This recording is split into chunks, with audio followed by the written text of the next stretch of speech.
में बड़ी खबर, लोकसभा चुनाव पर अलग अलग राज्यों में सियासी घमासान चल रहा है। इसी में एक घमासान है महाविकास आघाड़ी का। तो मॉर्निंग प्राइम में अब आपको लिए चलते हैं महाराष्ट्र, जहां महाविकास आघाड़ी ने वंचित बहुजन आघाड़ी को अल्टीमेटम देने के बाद 4 की जगह 5 सीट का ऑफर दिया। इससे पहले एमवीए ने प्रकाश अंबेडकर की पार्टी को 4 सीटों का ऑफर दिया था, जिससे प्रकाश अंबेडकर खुश नहीं थे। इसके बाद महाविकास आघाड़ी ने उनकी हिस्सेदारी बढ़ाते हुए उन्हें एक और सीट ऑफर की है। अब मसला प्रकाश अंबेडकर के आखिरी फैसले पर टिका है। अगर वो मान जाते हैं तो ऐसी संभावना है कि महाविकास आघाड़ी में सीटों के बंटवारे पर भी फैसला हो जाएगा और जल्दी ही महाविकास आघाड़ी अपने कैंडिडेट्स का ऐलान भी कर देगी। तो अब देखना होगा कि जो एक और सीट का ऑफर है, क्या उससे प्रकाश अंबेडकर मान जाते हैं।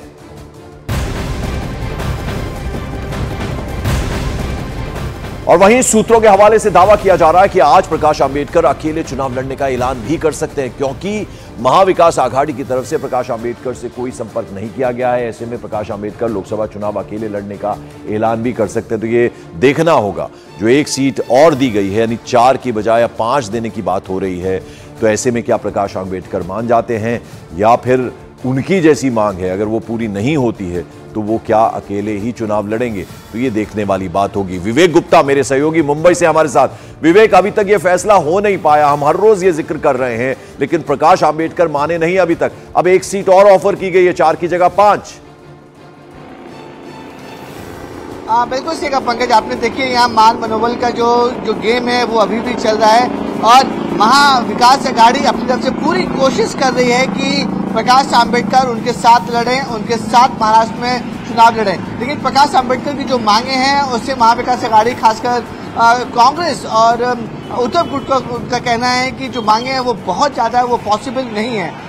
प्रकाश अंबेडकर की मांग है 14 से 15 सीट उन्हें चुनाव लड़ने के लिए दिए जाए, जो बिल्कुल भी मुमकिन नहीं दिख रहा है। हालांकि महाविकास आघाड़ी ने एक और सीट ऑफर कर दी है, 4 के बदले अब वो 5 सीट दे रहे हैं। लेकिन पंकज देखिए यहाँ पे देखिए ट्विस्ट अब आ चुका है। अब प्रकाश अंबेडकर 11 बजे प्रेस कॉन्फ्रेंस करेंगे और ट्विस्ट ये है कि प्रकाश अंबेडकर कल रात उन्होंने मराठा एक्टिविस्ट मनोज जारंगे पाटिल से मुलाकात की है। मनोज जारंगे पाटिल कुछ दिन पहले मराठा का बहुत बड़ा फेस है, लाखों लोग उनको फॉलो करते, आंदोलन में भी शामिल होते। अब मनोज जारंगे पाटिल की एंट्री होने के बाद 11 बजे की जो प्रेस कॉन्फ्रेंस है पंकज, वो काफी अहम। बिल्कुल 11 बजे क्या होता है उस पर सबकी निगाहें टिकी रहेंगी। इस बीच बड़ी खबर यह भी है कि उन्होंने मराठा आरक्षण आंदोलन के नेता मनोज जारंगे से मुलाकात की है। जैसा कि हमारे सहयोगी बता रहे थे विवेक, बीती रात दोनों के बीच लोकसभा चुनाव को लेकर बाकायदा चर्चा भी हुई है।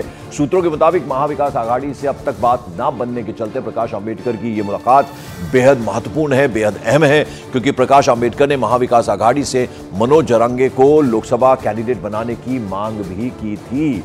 तो ये मुलाकात काफी अहम है। आपने देखा किस तरह से मराठा आरक्षण को लेकर जबरदस्त तरीके से अनशन पर बैठे थे मनोज जारंगे, और उनसे मुलाकात करते हुए तस्वीर हम आपको दिखा रहे हैं। जरा इस पर और विस्तार से आपसे जानना चाहेंगे।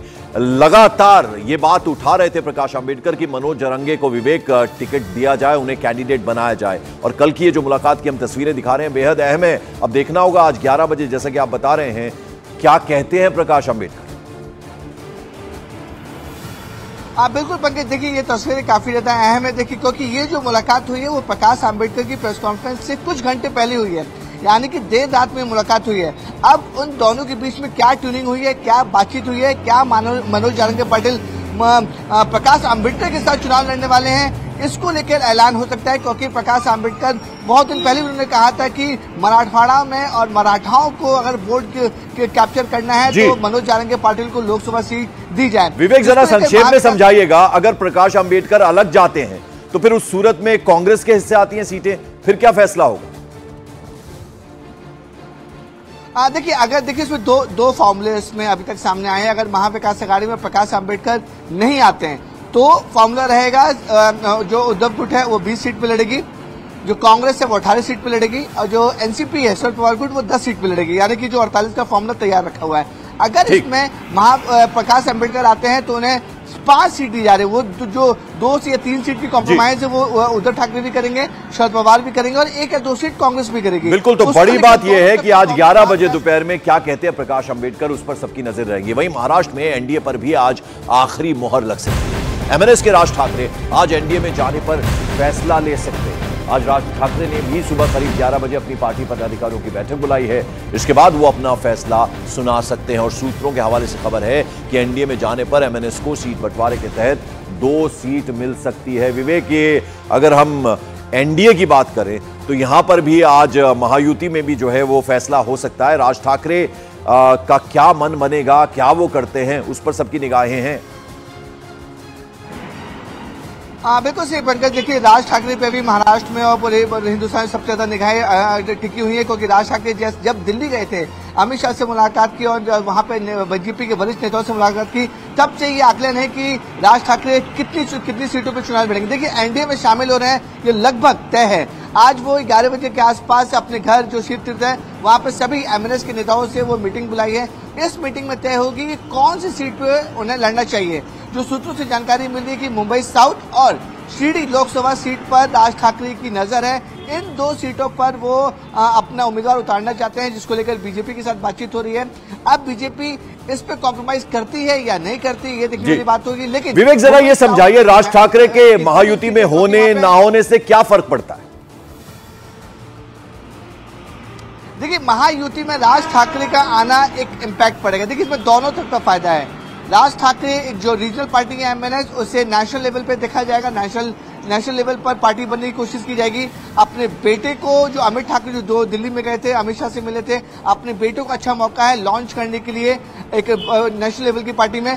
दूसरा फायदा बीजेपी को यह भी है, क्योंकि देखिए जिस मुंबई साउथ सीट की मैं बात कर रहा हूं, वहां पे अरविंद सावंत अभी मौजूदा सांसद है जो उद्धव गुट के हैं। अरविंद सावंत और वहां पे जो मराठी अस्मिता का है, वहां पे बहुत अच्छी पकड़ है। इसलिए बीजेपी पूरी कोशिश कर रही है कि ठाकरे परिवार से किसी उतारा जाए, ताकि मराठी अस्मिता है उसका भी फायदा हो और जो हिंदुत्व है उसका भी फायदा हो। जो राज ठाकरे की पार्टी उन्हें एक परफेक्ट कॉम्बिनेशन दिखती है। बिल्कुल, तो महाराष्ट्र की राजनीति में आज 11 बजे का काफी महत्व है, क्योंकि एक तरफ प्रकाश अंबेडकर प्रेस कॉन्फ्रेंस करने वाले हैं, वो क्या ऐलान करते हैं, और राज ठाकरे अपने तमाम जो नेता हैं उनके साथ एक बैठक करने वाले हैं। उसके बाद वो भी अनाउंस करेंगे कि कैसे वो एनडीए में शामिल होंगे या फिर नहीं। इस बीच महाराष्ट्र में महाविकास आघाड़ी में कुछ सीटों पर टकराव के बीच शिवसेना उद्धव गुट आज अपने कैंडिडेट्स की पहली लिस्ट जारी कर सकता है। सूत्रों के मुताबिक उद्धव गुट पहली लिस्ट में 15 से 16 कैंडिडेट्स के नामों का ऐलान कर सकता है।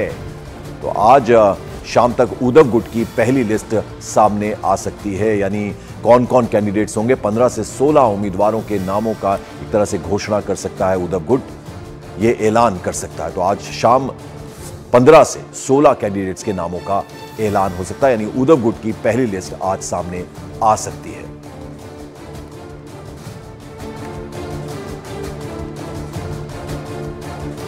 मॉर्निंग प्राइम में वक्त एक छोटे से ब्रेक का है, लेकिन ब्रेक के बाद जब लौटेंगे तो बात करेंगे बिहार की सियासत की और आपको सुनाएंगे प्रधानमंत्री नरेंद्र मोदी और बशीरहाट से बीजेपी प्रत्याशी रेखा पात्रा की बातचीत। बने रहिए हमारे साथ, लौटते हैं थोड़ी देर में।